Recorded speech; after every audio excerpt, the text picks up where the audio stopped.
Olá, meu nome é Maria, tenho 60 anos e eu vou contar a vocês a história do meu filho, que vou chamar aqui de José.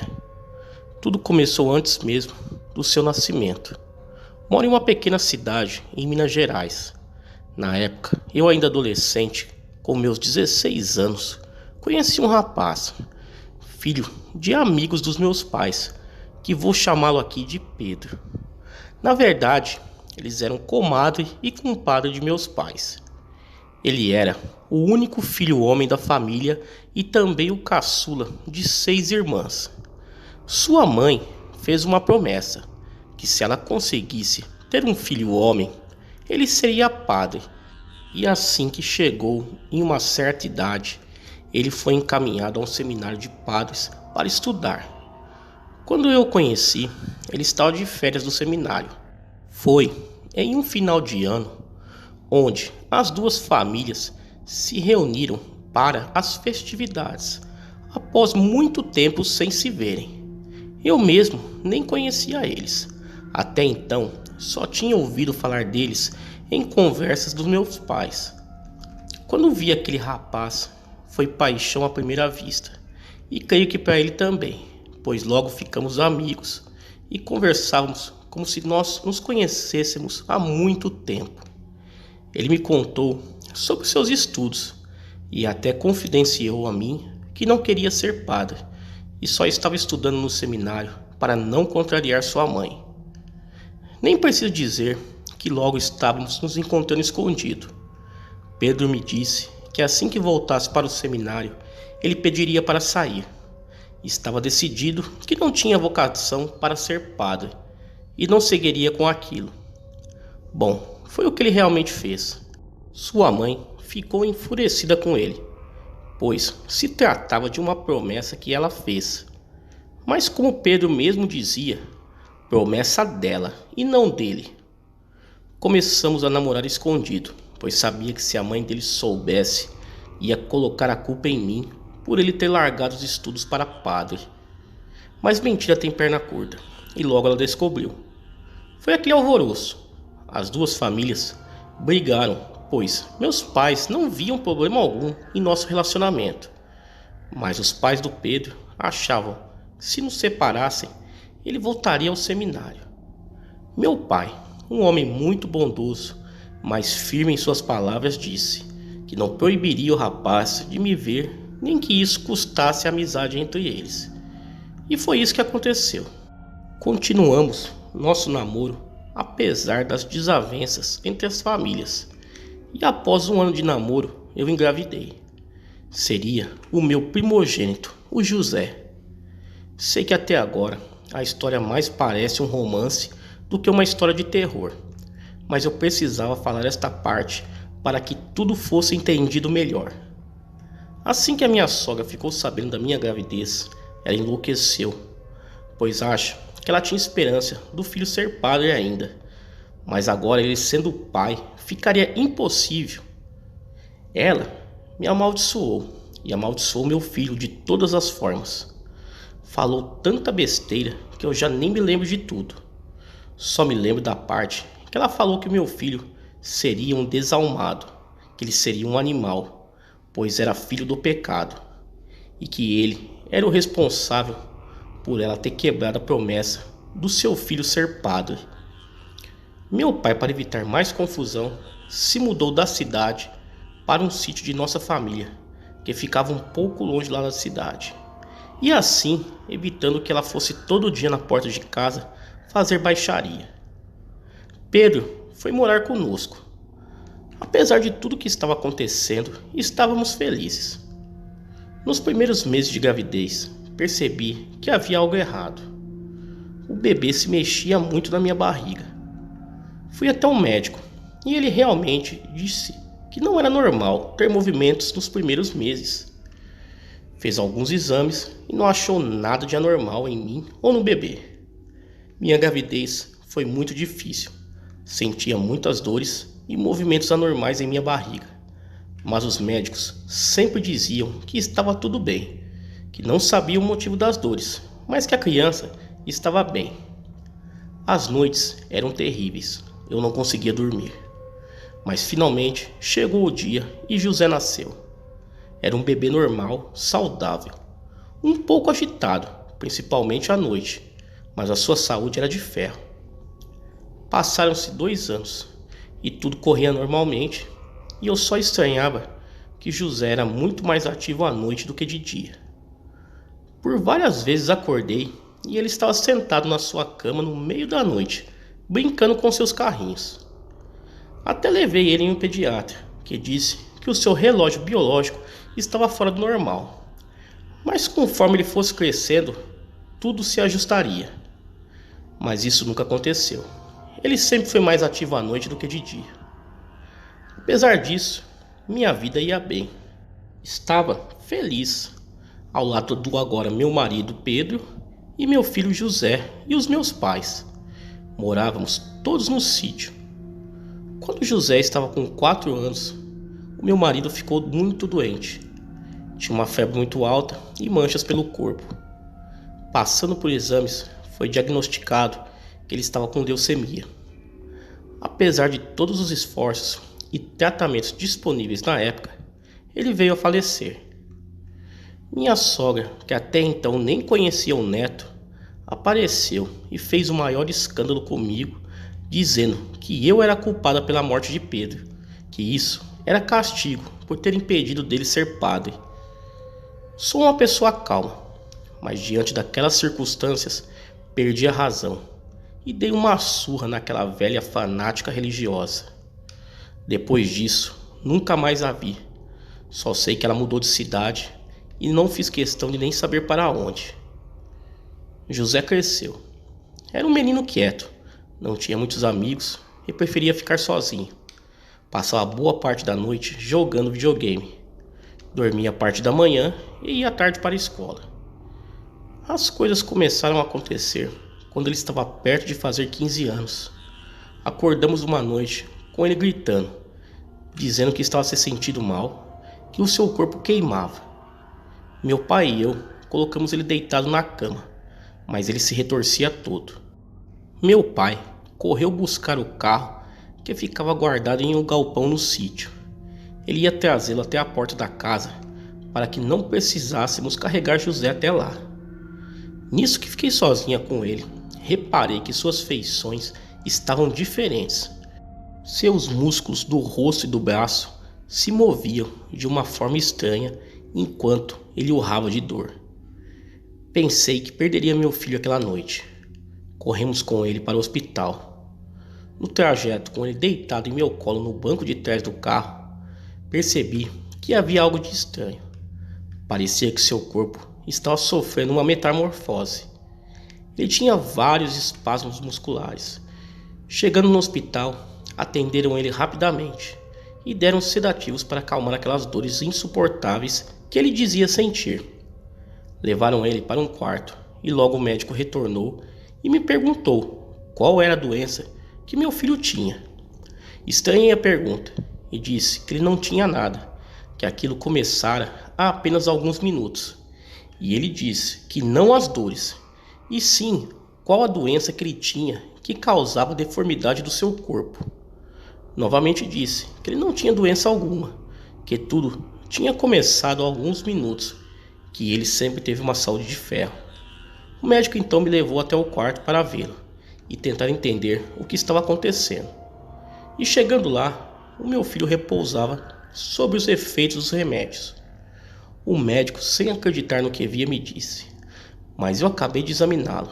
Seu rosto e braços tinha algumas deformações que eu nunca tinha visto antes. Por isso, fui lhe perguntar se ele sofria de alguma doença específica."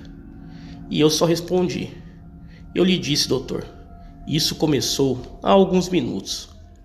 Meu filho estava lá deitado, repousando normalmente, como se nada tivesse acontecido. O médico pediu vários exames, mas não encontrou nada, e ficou sem entender o porquê do que ele viu. Bom, essa foi a primeira vez que o meu filho se transformou em bicho. Ou melhor, quase se transformou. Acho que o impediu foram os analgésicos. Desse dia para frente, minha vida e a de meus pais foram só tristezas, e a de José só sofrimento. Só fui entender o que realmente estava acontecendo meses depois, quando eu vi meu filho se transformar em bicho bem na minha frente. Muito diferente das histórias que eu ouço, ele ficou lá parado, em posição fetal, no canto do quarto. Parecia mais com um macaco do que com um cão. Meus pais e eu ficamos sem reação diante daquilo. Minha mãe caiu de joelhos no chão, rezando sem parar. Eu, no instinto de mãe, corri para socorrê-lo, mas fui impedida pelo meu pai, que rapidamente trancou a porta do quarto. Ele não teve reação alguma, só ficou lá no quarto, gemendo em tom de lamúrio até o amanhecer. Quando os gemidos pararam, meu pai abriu a porta e entrou no quarto. E lá estava José, deitado nu em sua cama. Meu pai tentou conversar com ele, mas ele não respondia nada. Escondia a cara como se estivesse envergonhado do que tinha acontecido. Nós não sabíamos o que fazer, como procurar um médico e explicar o que vimos. Não tinha lógica. Minha mãe foi até o padre da cidade e contou o ocorrido a ele. Ele disse que só podia ser uma possessão demoníaca e que, se realmente fosse isso, teria que procurar um padre exorcista, coisa que não é muito comum de se ver. Bom, ele foi até em casa, conversou com José, rezaram juntos e o padre o benzou com água benta. Foi tudo tranquilo, então foi descartada a hipótese de possessão. Cheguei a levá-lo em um médico, que disse que podia ser algum problema psiquiátrico, mas eu sabia que não era. Como um problema psiquiátrico faz a pessoa adquirir outra forma. Meu pai achou melhor aquilo ficar só entre nós, pois aquela condição dele poderia se tornar pública e atrair curiosos. Fui em diversas religiões procurar entender o que acontecia com ele. Algumas benzedeiras nem o recebiam, só olhavam para ele e mandavam nós embora, dizendo que não podia nos ajudar. Em um certo lugar que eu levei, que prefiro não citar onde, me disseram que meu filho não tinha alma, que ele não passava só de um corpo vazio perambulando pela terra. Chorei muito nesse dia e lembrei das palavras da minha sogra, e a conclusão que chegamos é que ela amaldiçoou o próprio neto ainda na minha barriga. O sofrimento de José só aumentava. Pelo menos uma vez por mês ele passava mal e virava aquele bicho. Meu pai colocou grades na porta e na janela do quarto para que ele não saísse, pois não sabíamos o que ele poderia fazer, e também poderia ser que alguém o visse naquele estado. Bom, quando ele chegou perto de fazer 18 anos, parecia que ele conseguia controlar mais aquelas transformações. E mesmo que não ficássemos comentando sobre aquilo, ele me dizia que sentia pelo menos um dia antes que iria se transformar. E que também achava que, se quisesse, poderia se transformar a hora que ele queria. E que isso só não acontecia porque ele tinha muito medo. Dizia também que perto da lua cheia a transformação era mais intensa e ele tinha vontade de sair correndo pelas matas como um animal. Era um êxtase só de pensar em correr livre. Mas ele se continha, pois não sabia o que poderia acontecer se encontrasse com alguém ou algum animal. Dizia que a sua consciência não se alterava, que ele tinha a mesma noção de quando estava na forma humana, só que todos os sentidos eram mais intensos, principalmente o da raiva. Virou uma rotina ele se trancar no quarto quando pressentia que a transformação estava próxima. Eu não tinha coragem de vê-lo se transformando, e ele também não gostava que víssemos, pois dizia que tinha muita vergonha. Mas, as poucas vezes que o vi na forma de bicho, posso dizer que quando ele ficou mais velho, a transformação parecia mais completa, se assemelhando à que ouvimos nos relatos. Ele nunca tentou sair do quarto enquanto estava transformado. Só ouvimos a respiração ofegante dele e alguns grunhidos. Ele também nunca tentou nenhum contato conosco enquanto estava transformado. Uma certa vez, quando ele já era mais velho, perto dos 30 anos, um andarilho bateu na nossa porta à procura de comida. Quem atendeu foi José. Assim que um olhou nos olhos do outro, Segundo eles mesmos disseram, puderam se identificar. O andarilho também se transformava no bicho. Os dois conversaram por horas, já que para José ele via ali uma oportunidade de saber mais coisas sobre o que acontecia com ele. O andarilho disse muitas coisas para ele, inclusive que ele era o primeiro que ele conhecia que morava com a família. Os outros todos viviam isolados, ou como ele, andando sem rumo pelo mundo. Dizia que era quase impossível viver em sociedade, pois às vezes a transformação ficava incontrolável e principalmente se estivesse com fome, saía correndo pela mata, devorando tudo que via. Mas nem sempre era assim. Às vezes ficava quieto, só andando a noite adentro. Segundo o andarilho, tinha a ver com a fase da lua. Na lua cheia, ele se sentia mais aguçado a caçar. Bom, a conversa foi extensa, mas meu filho não entrou em todos os detalhes, e o homem se apressava em ir embora, pois ele disse que não era muito bom duas feras ficarem tão próximas. Ele disse que já passou por várias situações inusitadas, se encontrando com os companheiros de maldição. O lado animal falava mais alto e disputavam território, assim como cães selvagens. Que aquela noite deixassem tudo fechado, pois não sabia se conseguiria evitar de voltar ali quando transformado. Fiquei morrendo de medo daquele homem fazer algum mal para nós ou para o meu filho. Meu pai deixou a espingarda carregada. Se ele voltasse em forma de fera, levaria chumbo. E ele voltou tarde da noite. Ficou rodeando a casa, fazendo uns barulhos assustadores. Neste momento, como por instinto, José se transformou também. E foi a única vez que eu vi meu filho enfurecido. Ele queria sair de todo jeito, mas as grades o impediram. Meu pai abriu a porta e deu uns tiros a esmo para assustar o outro. Bom, no outro dia bem cedo, o homem passou em casa para pedir desculpas. Estava todo esfarrapado, com as mãos e braços ralados. Meu pai deu um dinheiro a ele para que pegasse um ônibus e fosse para bem longe dali. E disse que da próxima ele atiraria para matar. Bom, ele deve ter feito isso, pois nunca mais ouvi. Meu filho até que tentava levar uma vida normal. De dia, ele ajudava nos afazeres do sítio. E pelo menos uma noite por mês, ele acabava virando aquele bicho. Ele nunca namorou ninguém. Ele tinha medo de constituir família, pois teria que contar à sua esposa o que acontecia na vida dele. E ainda mais, ele tinha medo que se tivesse um filho, a criança herdasse essa condição dele. Poderia ficar aqui escrevendo por horas e horas sobre tudo o que aconteceu em nossa vida, pois foram 38 anos de sofrimento, até que José tirasse sua própria vida. Deixou uma carta falando que não aguentava mais viver daquele jeito e preferia dar um fim em tudo. Bom, essa é a minha história. Acompanho vários canais de relatos de lobisomem e fico perplexa de ver em alguns comentários que algumas pessoas queriam ser assim, virar esse bicho, e até que alguns fazem rituais e magias para serem assim. Eles acham que é igual aos filmes e séries, mas não é. É triste e doloroso ser uma criatura dessas. Agradeço se contar a história da minha vida e do meu filho no seu canal.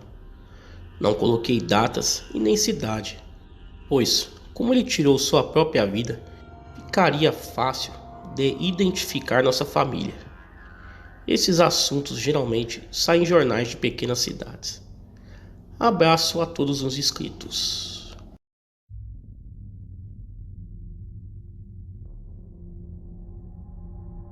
Todos os nomes aqui no relato são fictícios. Vou contar aqui um relato do meu pai. Na época, ele morava com a minha mãe em um sítio que é de propriedade do meu avô, na cidade de Itajubá, Minas Gerais. O ocorrido aconteceu no início de 1999, um ano antes de eu nascer. Meu pai, recém-casado, trabalhava com meu avô no sítio e era acostumado com o lugar, pois ele nasceu e se criou ali.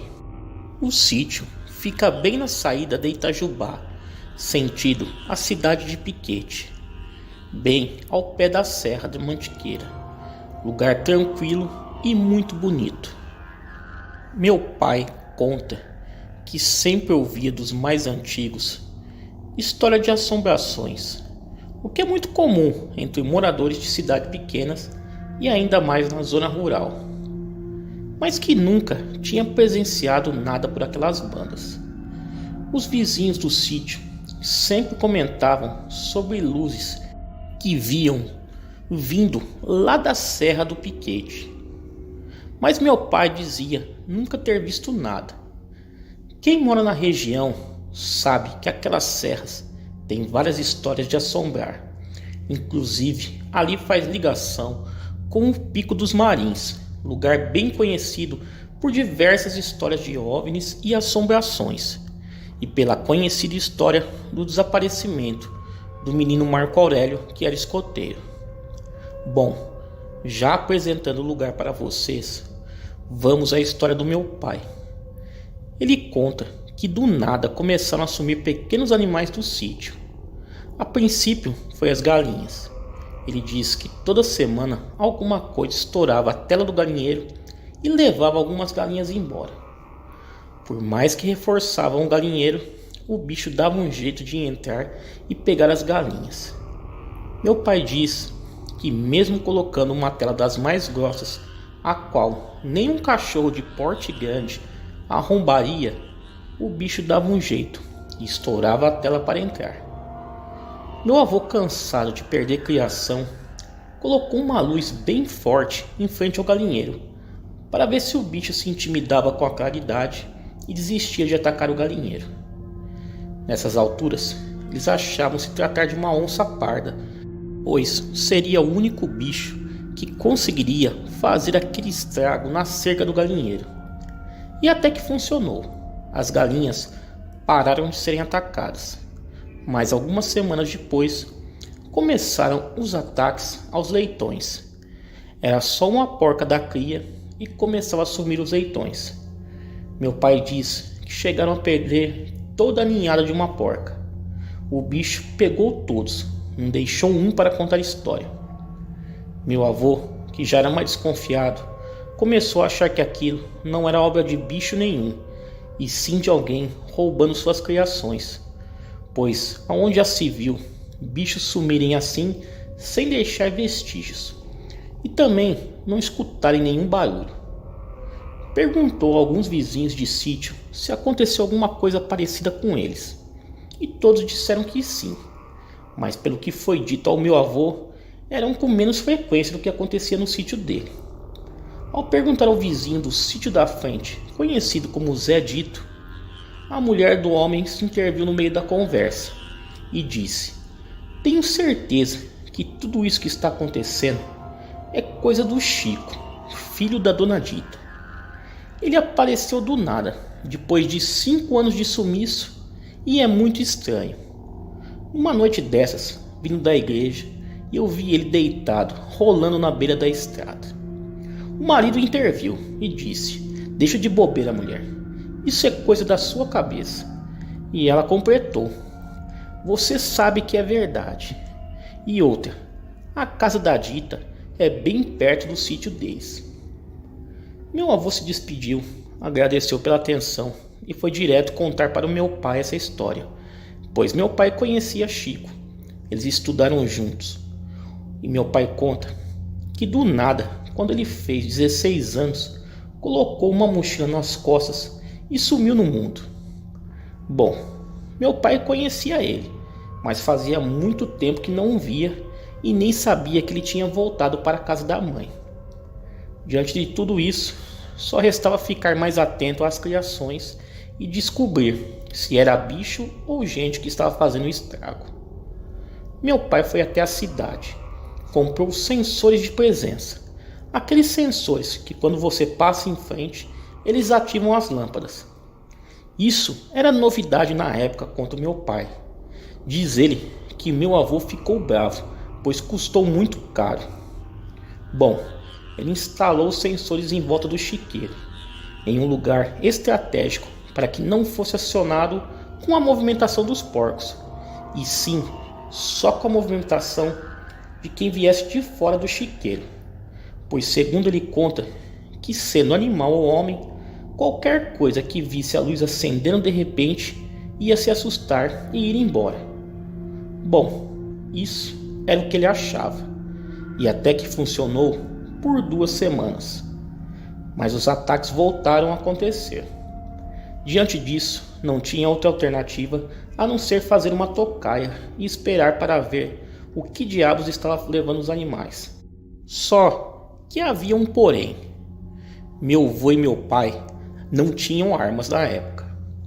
Meu pai decidiu então se esconder em um pequeno barracão de guardar ferramentas que havia perto do chiqueiro e ficar à espreita e ver o que era que vinha pegar os leitões, se era bicho ou gente, para daí tomar a providência mais adequada.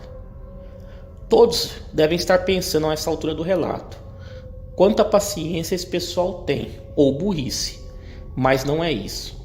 Meu pai e avô sempre foram pessoas de paz e até hoje tentam resolver as coisas do melhor jeito possível, e eles me ensinaram que as coisas resolvidas com calma e sabedoria não trazem aborrecimentos futuros. Bom, continuando a história de meu pai, por 2 noites não viu nada, mas na terceira noite as luzes se acenderam e ele não conseguiu ver o que estava lá, pois seja lá o que fosse, tinha entrado pelo lado oposto da onde ele estava, e com certeza não era gente, pois daria para ele ver uma pessoa em pé dentro do chiqueiro. Seja o que era, entrou por debaixo do cercado e saiu também por debaixo do cercado, causando só um pequeno alvoroço entre os porcos, nada muito alarmante. Pelo menos ele já tinha uma certeza, não era a gente que estava roubando os bichos. Diante disso, meu avô pediu uma espingarda emprestada a um amigo e deu ao meu pai para que ele desse um fim ao que estava pegando os leitões. Ele não gostava de matar animais, mas não havia outra solução.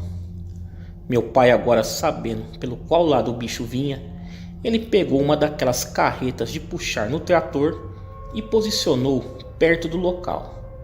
Ficaria escondido dentro dela e assim que o bicho viesse e acionasse as luzes, ele atiraria e daria fim naquilo. Meu avô decidiu ficar junto do meu pai na tocaia, só que ele ficaria no barracão. Se algo acontecesse, ele dava uma ajuda ao meu pai. E na primeira noite, o bicho apareceu. Meu pai conta que assim que as luzes acenderam, ele ficou de pé na carreta, empunhando a espingarda, e viu um bicho de pelos negros passar por debaixo do cercado na parte mais escura do chiqueiro. Ele disse que a criatura até se parecia com um porco, e no primeiro momento ele achou que fosse um porco do mato que foi atraído até ali pelo cheiro dos outros porcos. Ele ficou acompanhando o trajeto do bicho pelo chiqueiro, e foi aí que ele disse ter visto a coisa mais estranha que ele vira em toda a sua vida. Na hora que aquele bicho chegou na parte mais clara do chiqueiro, ele viu que não se tratava de nenhum animal conhecido. Ele disse que aquela criatura era uma mistura de cachorro e porco. Tinha os pelos falhados, parecia um cão com sarna, focinho pequeno com os dentes à mostra. Diante desse terror todo, ele exclamou em voz alta: "Meu Deus!" E o bicho escutou e ficou olhando para ele. E daí que o pior aconteceu. As luzes se apagaram, pois já havia dado o tempo do sensor. Aonde meu pai estava, o sensor não pegava, e o único jeito de acender as luzes de novo era passar na frente do sensor ou em uma tomada que ficava dentro do chiqueiro. Meu pai disse que foi os minutos mais aterrorizantes da sua vida, pois ele ficou completamente cego, até os seus olhos acostumarem de novo com a escuridão total. Ele disse que só ouvia uma movimentação dentro do chiqueiro, mas não dava para identificar o que era o bicho ou o que eram os porcos. E ele lá, de pé na carreta do trator, com a espingarda em punho, com medo daquele bicho surgir do nada e pegar ele. Meu avô, de dentro do barracão, acompanhava tudo, só que não tinha visto o bicho. Ele só via meu pai assustado. Decidiu sair armado de um facão e ir até meu pai. Meu pai, naquelas alturas, já tinha esquecido que meu avô estava no barracão. E quando ele passou por trás do chiqueiro, acionou um dos sensores e tudo ficou claro novamente. Meu pai viu meu avô e entrou em desespero e gritou para que ele voltasse para o barracão. E quando olha próximo à cerca, o bicho estava lá. Ele mirou de qualquer jeito e atirou. Ele só soube que o tiro pegou porque a criatura deu um berro. E até ele carregar a espingarda de novo, no desespero, o bicho fugiu para o mato. Ele correu até meu avô e os dois se trancaram no barracão até o sol sair. No outro dia, contaram para minha mãe e para minha avó o que tinham visto. E minha avó já foi logo falando que era um lobisomem. O vizinho Zé Dito e a mulher dele veio perguntar ao meu pai se foi eles que atiraram naquela noite, pois ele ouviu o tiro, e se eles tinham pego o animal que estava matando as criações. Meu pai, por bem maior, achou melhor não falar o que tinha visto. Só disse que viu algo mexendo com os porcos e deu um tiro para cima para espantar. A mulher do vizinho encarou meu pai e disse: "Pela sua cara parece que viu uma assombração." E continuou: "O Zé Dito não gosta que eu falo, mas tenho certeza que tudo isso é obra do Chico, filho da Dona Dita. Aquele menino sempre foi estranho." Meu pai desconversou e deu um jeito de sair, dizendo que precisava resolver alguns assuntos. Passado alguns dias, para espanto de todos em casa, saiu uma conversa na vizinhança que o tal do Chico havia levado um tiro de raspão no braço de um desconhecido umas noites atrás, e que ele não sabia explicar o que tinha acontecido. Logo depois, ele sumiu no mundo de novo, e os bichos da vizinhança pararam de sumir. Bom, no ano seguinte eu nasci, e após uns dias ao meu nascimento, o Chico foi visto novamente pela vizinhança, e a mulher do vizinho Zé Dito correu em casa para avisar, e foi logo falando: "Aquela peste do Chico voltou. Logo, os bichos começam a sumir de novo, você vai ver." Minha mãe respondeu a ela: "Deixa de bobeira, mulher." E ela disse para minha mãe: "Deixa de bobeira você. Você que não abre o olho. Lobisomem gosta de criança nova." Bom, a partir daí, o que o meu pai conta é que logo ele se mudou com a minha mãe para a cidade. Segundo ele, para minha mãe ficar mais perto da minha avó materna, que ajudaria a cuidar de mim. Eu brinco com ele, que acho que foi para me esconder do amigo Chico dele, o lobisomem. Meu pai disse que depois de um tempo, o Chico sumiu de novo, e até hoje não se teve mais notícias dele. O sítio ainda é nosso. Meu avô mora lá. O meu pai trabalha lá até hoje com ele. Só que moramos na cidade. Dona Dita também é viva ainda e mora no mesmo lugar. Gostaria muito de ver a história do meu pai em seu canal. Obrigado.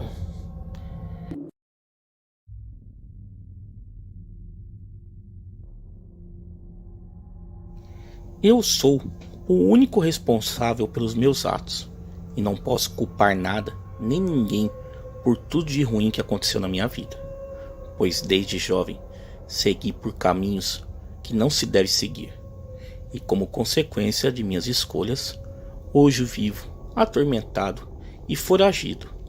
E se fosse apenas pela polícia, eu já teria me entregado, mas quem me persegue são as pessoas de um grupo de criminosos que eu fiz parte e me acusam de ter matado outros membros do grupo e fugido com uma boa quantia de dinheiro.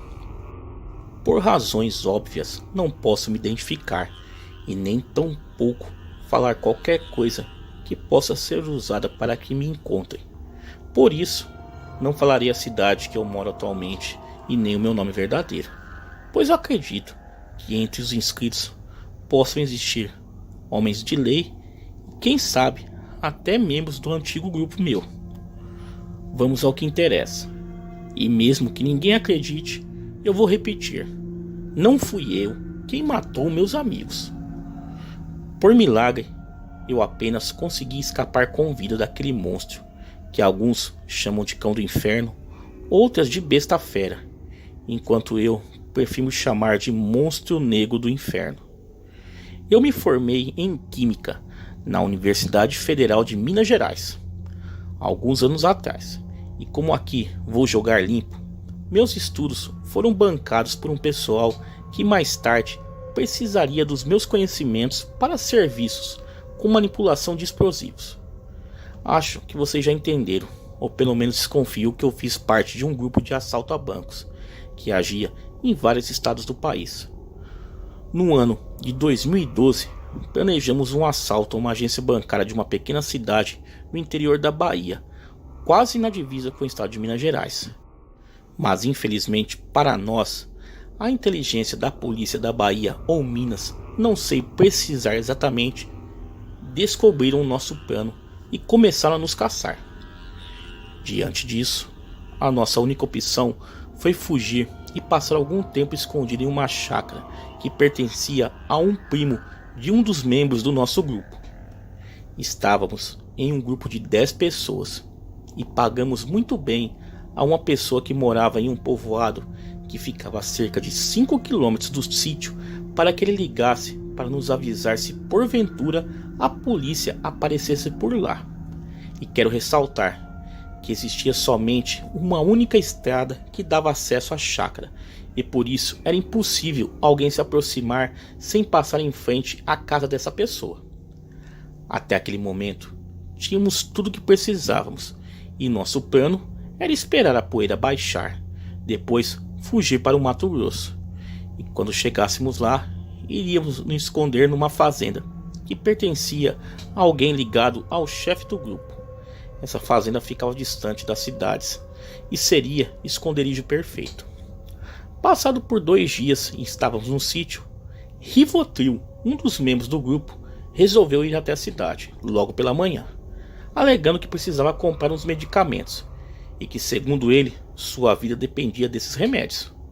Ele não voltou e nós ficamos bem preocupados, achando que poderia ter acontecido alguma coisa com ele. E no final da tarde, o nosso informante nos ligou para avisar que a vila estava lotada de viatura da polícia. Então desconfiamos que o filho da mãe foi se entregar e ainda caguetou o local que servia como nosso esconderijo. Macarrão, que estava no comando e que era primo do chefe, ordenou que pegássemos apenas o necessário. Nesse caso, água, armas, munição e dinheiro em espécie, e fugíssemos para a mata. Assim fizemos, e deixamos para trás carros, roupas, comida e todo o resto, pois daquele momento em diante a nossa prioridade era a nossa liberdade, e por que não dizer a nossa vida, pois um confronto com a polícia seria fatal. Depois de 5 horas caminhando mata dentro, já estávamos bem distante da chácara e não ouvimos sons alguns. Mesmo assim, achamos melhor não se aproximar das rodovias ou sítios da região e permanecer dentro da mata. Me arrisco a dizer que esse foi o início do filme de terror que nós vivemos naquele lugar. Mas, para nosso desespero, tudo foi bem real. Encontramos uma casa velha no meio da mata que lembrava uma cabana feita de madeira. A princípio, acreditamos que o local servia de abrigo para caçadores ou madeireiros clandestinos. Em todo caso, nos aproximamos com bastante cautela, pois não sabíamos se havia alguém lá dentro. Verificamos e concluímos que a casa estava vazia e até mesmo porque a porta estava trancada com um cadeado do lado de fora. Um dos homens que estavam no grupo deu a volta na casa e nos chamou no fundo. Quando chegamos lá, ele já havia entrado pela porta dos fundos, pois ele conseguiu entrar por uma pequena janela e de dentro da casa abriu a porta que não tinha fechadura, apenas uma trava na horizontal, que só permitia a abertura da porta pelo lado de dentro. Ficamos todos os 9 homens do grupo escondidos na casa. Porém, ela estava bem suja, não tinha móveis, apenas um pote de barro com um pouco de água no canto da sala e uma espécie de fogareiro rústico. Realmente, ninguém morava ali. Como estávamos bem cansados, para tentar cochilar um pouco, deitamos no chão enquanto outros ficaram sentados escorados na parede. Depois de alguns minutos, ao longe, ouvimos alguns cães latindo. Na hora levantamos e ficamos em alerta, pois imaginávamos que as guarnições da polícia estavam se aproximando. Mas depois de alguns minutos, tivemos a sensação que os cães estavam lutando entre si ou com algum animal, devido aos ganidos que os mesmos faziam. E por isso, concluímos que não eram cães policiais, e talvez fossem cães de caçadores que seriam os donos da cabana. Não demorou muito, ouvimos barulhos semelhantes à mata sendo quebrado. Era como se um cavalo ou boi estivesse correndo em direção à casa, e de repente tudo ficou em mais absoluto silêncio. Aquilo não era normal. Eu sentia como se alguma coisa terrível estivesse próximo a acontecer. A essa altura, eu estava em pé do lado da janela que permanecia fechada. Então, por curiosidade e medo, eu olhei por uma pequena abertura na janela. Em meio à escuridão da noite, foi possível ver um par de olhos avermelhados a poucos metros da cabana. Era como se algum animal, ou seja lá o que fosse, tivesse notado nossa presença no local. Sinceramente, eu fiquei apavorado, e por isso fiz sinal para que os outros viessem ver o que era aquilo, para eu ter certeza que não era minha mente me pregando peça e me fazendo enxergar o que não existia. Mesmo sem saber o que era ou quem estava do lado de fora, presenciamos os olhos se levantando. Então descobrimos que o animal que antes estava em 4 patas se colocou em pé, como se fosse bípede. Foi nesse momento que um temor gigantesco tomou conta de mim, e arrisco a dizer que em todos os meus amigos que estavam dentro da cabana, pois na hora me lembrei daquele filme Predador e imaginei que fosse um ser de outro planeta. Pouco tempo depois tivemos a certeza que não era nenhum ser da ficção, mas era bem real. Um demônio de pelos negros que se confundia com a vegetação e a escuridão da noite, se tornando quase invisível aos nossos olhos. Rodeou a cabana e se jogou contra a porta dos fundos, fazendo com que a velha cabana quase viesse abaixo. Tão grande foi o impacto. A criatura fez um barulho semelhante a um rosnado, e podíamos sentir a respiração pesada daquele ser. Ele era colossal e parecia estar furioso. Então Binho, um dos que estavam com a gente, começou a rezar e pedir a misericórdia de Deus. Na hora, Macarrão pediu que ele parasse com aquela ladainha, pois Deus nenhum nos ajudaria. E ele então engoliu a seco e sussurrou: "Vocês sabem o que é isso aí fora, né? O que está lá fora é um lobisomem. Sei que vocês não acreditam, mas há muitos anos atrás, quando eu era criança, um monstro parecido com esse atacou alguns animais na fazenda que meu pai trabalhava, e na época o estrago foi grande, mas alguns peões conseguiram ferir mortalmente o monstro." Depois que Binho falou isso, o Macarrão ordenou que Pistola, outro membro do grupo, que no momento portava um fuzil, atirasse na criatura. Pistola esperou a coisa entrar na alça de mira e depois atirou, e pelo jeito ele acertou, pois em seguida o monstro recuou e ouvimos uivos e urros, como se ele estivesse fugindo. Macarrão ordenou que saíssemos dali. Então abrimos a porta dos fundos e entramos na mata novamente. Macarrão pedia que ficássemos juntos, e nós permanecemos próximos um dos outros por cerca de meia hora. Mas de repente, uma sombra negra que estava a nos despertar saltou sobre Tiago, o último da fila, e só ouvimos um grito de dor. Antes que conseguíssemos atirar, o monstro desapareceu com a mesma velocidade que atacou o pobre coitado. Cheguei perto e vi que ele já não tinha mais vida, pois com um único golpe, sua jugular foi dilacerada. A partir daquele momento, o caos se instalou no grupo, pois agora éramos 8 homens desesperados e amedrontados, fugindo de um monstro que nos caçava, e também da polícia, que naquela altura dos acontecimentos já cercava toda a região. Em meio à correria, nos separamos, e em um grupo ficaram Macarrão, Tony, Xavier, Caboclo e Titela. No outro grupo ficou eu, Binho e Pistola. Seguíamos caminhando às cegas, pois não podíamos gritar para nos comunicar, devido ao fato que não sabíamos se a polícia estava por perto e ainda tinha um monstro nos caçando, como se fôssemos suas presas. Ficamos andando aleatoriamente, sem rumo ou direção definida. Então ouvimos tiros em sequência, depois gritos e de repente fez-se novamente o silêncio. No desespero, decidimos subir em uma árvore, pois acreditávamos que no solo seríamos um alvo fácil. Ficamos lá em cima por cerca de 10 minutos e depois ouvimos passos leves e rápidos, e nessa hora a lua já tinha saído de trás das nuvens e a mata estava mais clara. Assim podemos identificar que eram Tony e Caboclo fugindo do monstro. Nós gritamos por eles, que pararam e olharam para cima. Então eles nos disseram que o monstro tinha atacado e matado Macarrão, Xavier e Titela. Eles ficaram a poucos metros da fera e disseram que ela parecia um urso, porém um corpo lembrava um homem de porte atlético e uma ferocidade incontrolável. Estamos passando por um dilema: ficar lá em cima ou descer e tentar fugir. Àquela altura não tinha mais líder, então o seu caboclo, que era o mais antigo do grupo, sugeriu que descêssemos e tentássemos encontrar alguma casa em que os donos tivessem carro para a gente poder se evadir, e mais à frente nos dividiríamos e cada um tomaria o seu rumo.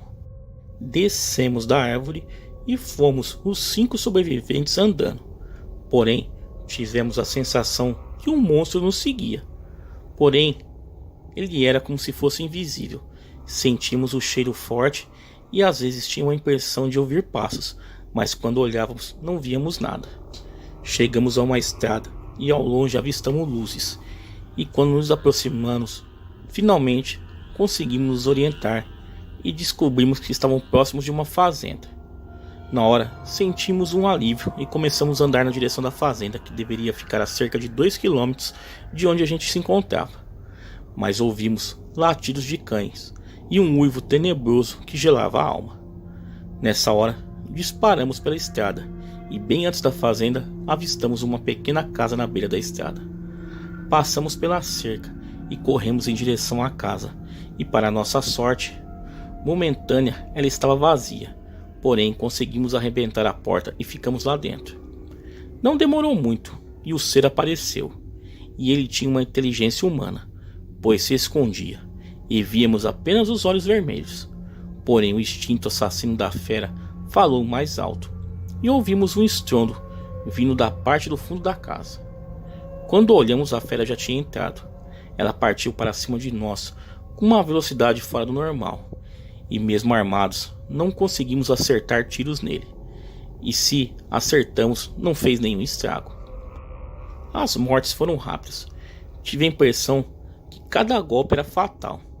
Então vocês devem estar se perguntando como eu consegui escapar com vida. Pois bem, quando a fera golpeou o seu caboclo, ele foi lançado contra mim e eu caí por baixo dele. A fera em seguida partiu para cima e eu apenas fechei os olhos e fiquei imóvel, quase sem respirar. E ouvi a carne do seu caboclo sendo rasgada e o seu corpo sendo devorado. Depois fez um silêncio, diminuiu a pressão sobre o meu corpo. Eu abri os olhos e pelo canto eu vi a fera andando como se fosse uma pessoa, e saiu pela porta andando para a mata, arrastando pelas pernas os corpos de Binho e Pistola.